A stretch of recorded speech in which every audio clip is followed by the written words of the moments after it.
တိုးရပြီကိုကမလုပ်တတ်လို့ကိုသမီးတွေကိုရိုက်ခိုင်းနေတာဒီမှာဒါလေးကတော့ငပိရည်လေးငါငပိရည်လေးဒါလေးကတော့ကော်ဖီကြော်လေးနဲ့ငါဟိုပေါ့နော်ငါးကြော်လေးနဲ့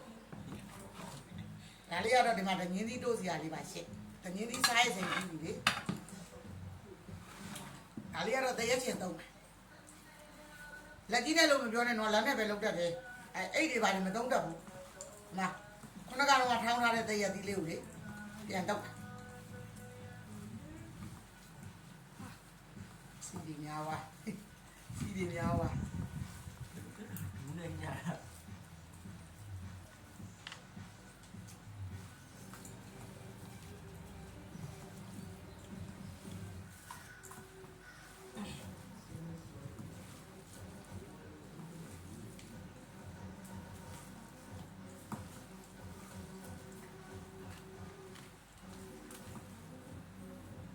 တရားငါးလုံးအောင်ဆိုများပါနေရတယ်ကြားတယ်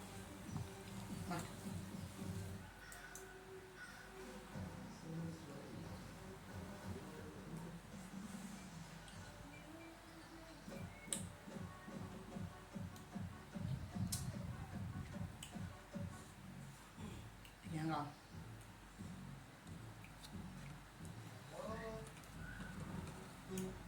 ပြီးမပိုင်မပြီးဘူး